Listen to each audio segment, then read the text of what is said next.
Rasanya 2 tahun ini, perasaannya tinggal di Ya, kota Mekah 2 tahun. Beliau ini adalah teman kita sendiri, ya, sesama pelajar di kota. guru saya dulu. Kalau orang lagi mencari ilmu itu, walau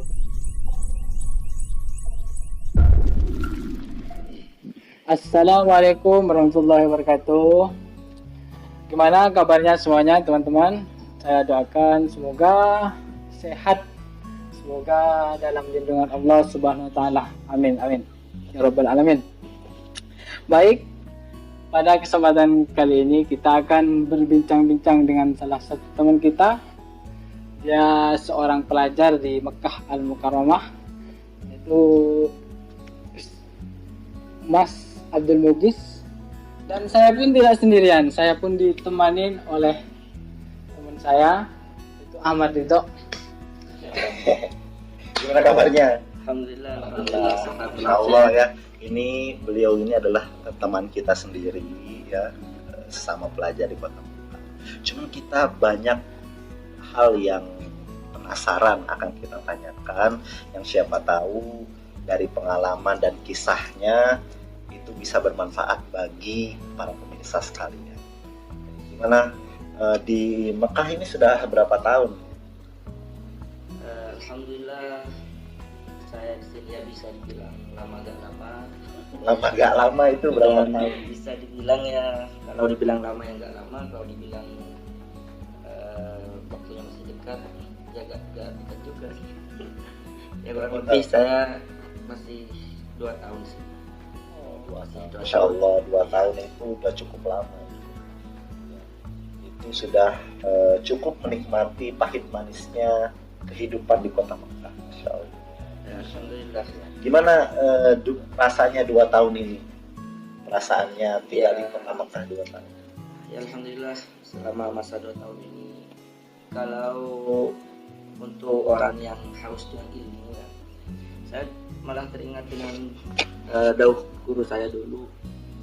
Kalau orang lagi mencari ilmu itu, walaupun beberapa tahun lamanya, itu kalau ditanya sama orang jangan dijawab sudah, tapi dijawabnya dengan masih.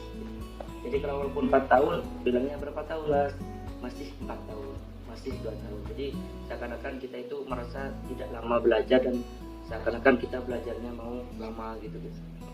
Seperti itu. Ya, dan alhamdulillah selama kurang lebih 2 tahun saya di sini, ya sedikit banyak ada pengalaman yang sangat luar biasa yang mungkin tidak bisa saya lupakan dalam kehidupan saya, insya Allah, walaupun saya sudah menikah nanti. Oh ya, untuk keinginan sini itu apa dari keinginan sendiri, apa dari orang tua? Sebenarnya kalau dibilang keinginan sendiri ya juga ingin sih belajar yang apalagi belajar di kota Mekah, bisa dikatakan jadi bagian sendiri. Cuma lebih tepatnya itu adalah wasiat dari bapak saya sebenarnya, yang ingin anaknya semua, ada salah satu dari anaknya yang paling tidak belajar di Mekah, karena banyak faedahnya, banyak barokahnya. Jadi dulu bapak saya itu ngomong, berpesan sebelum beliau wafat, Allah yarhamu. Jadi pilihannya sebenarnya banyak ya, kemana saja itu? Banyak pokoknya. Tapi yang dipilih di kota Mekah ini karena mungkin ada beberapa kelebihannya, yang mungkin bisa haji setiap tahun ya, bisa umroh tiap hari kalau mau. Jadi seperti itu. Masya Allah. Berarti ini bukan hanya keinginan pribadi, tapi ada juga keinginan dari orang tua. Iya. Memang belajar di sini ya. Iya, bisa bilang seperti itu. Abah kebetulan sudah lebih dulu dipanggil oleh Allah Iya. SWT. Berarti ibu masih ada? Alhamdulillah masih sehat semua. Alhamdulillah. Berapa bersaudara di rumah? Saya bersaudara 5 dan saya yang nomor 3. Oh, sebelumnya ada kakak atau paman yang sudah dulu di sini? Iya ada. Jadi kenapa kok bapak saya dulu ingin anak-anaknya ke sini ya, karena ada paman-paman saya yang dulu setelah mondok di Indonesia, jadi beliau meneruskan menimba ilmunya ke Kota Mekah. Jadi beliau terinspirasi supaya anak-anaknya supaya juga belajar di Kota Mekah. Nah, yang kita ketahui kan di Mekah ini memang belajarnya itu berbeda dengan kita di Indonesia ya, tentu dari mulai penyampaiannya oleh masyayikh menggunakan bahasa Arab.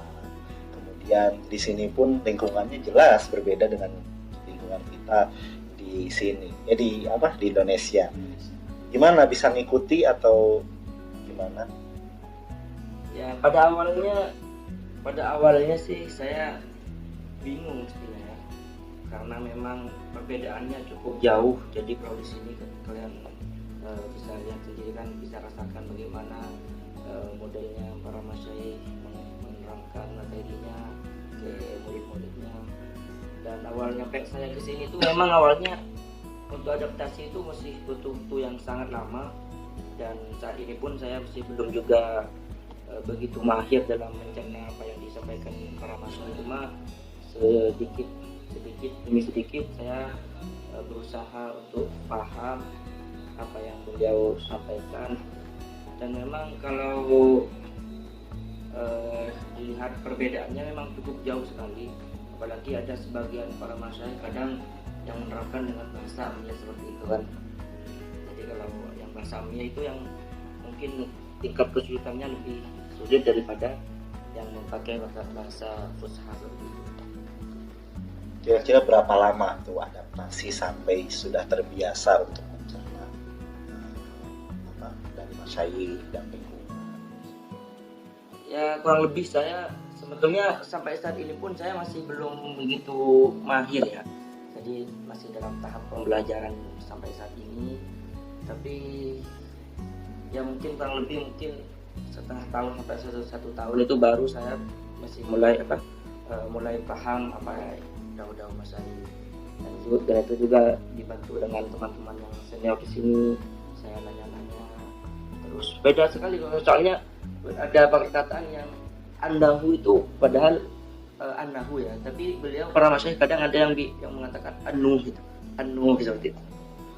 Berarti sudah terbiasa dengan bahasa kitab atau bahasa Fusha, ternyata di sini ada bahasa Mekah tersendiri ya. Iya, bahasa itu dekat kesulitannya kalau menurut saya pribadi itu lebih sulit daripada yang Fusha. Oh ya, kalau gitu berarti kamu udah paham bahasa kitab ya? Kalau dibilang paham ya. Bisa diceritakan gimana dulu belajar di Indonesia? Ya, pernah mondok di mana belajarnya? Saya apa langsung ke sini, apa langsung dari rumah langsung ke sini? Ya, saya itu bisa dikatakan backgroundnya itu background ya pesantren gitu, terusnya background pesantren tulen gitu. Jadi dari awal dulu dari kecil saya memang dari bapak saya memang tujuannya memang ke situ, arahnya jadi ke arah itu. Dan pertama ya belajar di Madura, ada di sana pondok di Madura di kiai saya selama 4 tahun, dan itu masih SD saya di sana. Dan setelah itu saya ke Peloso itu di daerah Jawa Timur, Kediri, dan di situ saya juga banyak menimba ilmu, dan alhamdulillah cukup terasa ilmunya sampai sekarang dan menjadi bekal hidup saya di Kota Mekah ini. Insyaallah, berarti background keluarga di rumah itu memang dari pesantren semua gitu. Iya, bisa dikatakan seperti itu. Oh, Masya Allah ya teman-teman sekalian. Jadi memang berarti sejarah hidupnya itu Masya Allah dari kecil memang sudah diarahkan oleh orang tuanya itu untuk menimba ilmu di pesantren. Jadi mungkin teman-teman sekalian sudah tahu, ataupun ada sebagian yang belum tahu, bahwasanya ada sebagian dari para pelajar atau santri yang memang dari kecil itu sudah diarahkan di dunia pesantren. Jadi dia tidak mengenyam dunia atau bangku sekolah, ya seperti itu, sekolah formal. Jadi dia memang dari kecil sudah belajar ilmu kepesantrenan, khususnya kitab-kitab tradisional sampai ke sini ya. Masya Allah. Nah sekarang kan sudah ada di sini, Masya Allah, 2 tahun juga ya. Bagaimana selama tinggal di Mekah, kesan-kesannya itu seperti apa? Ya, alhamdulillah, kalau bicara suka dan duka, ya memang semua orang itu kalau jauh dari rumah, terutama jauh dari keluarga, itu memang bisa dikatakan yang hidupnya gak enak.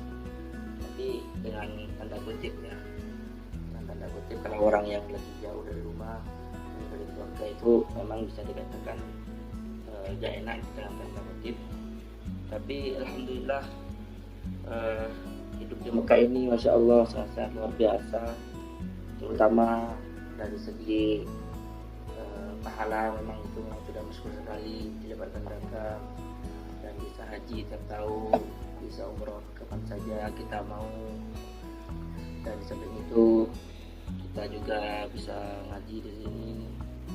Dan itu juga cuma itu aja sih. Emang Cuma itu aja. Itu kan. sebelumnya pernah umroh sebelum berangkat ke sini, apa udah pernah ke sini umroh atau gimana sama keluarga, apa langsung dari awal dari Indonesia emang langsung ke sini, awal pertama langsung ke sini langsung belajar itu, apa sebelumnya ada umroh gitu sama keluarga? Ya itu, jadi saya ada sedikit cerita yang unik. Jadi saya tuh memang bukan cuma pernah umroh, maksudnya saya itu memang gak pernah keluar negeri. Bahkan bisa dikatakan Baru pertama kali. saya naik pesawat itu baru pertama kali langsung ke sini. Jadi itu memang Masya Allah luar biasa. Jadi bahkan saya itu ketika pesawat sudah take off, saya itu kaget, ini saya mau dibawa kemana gitu.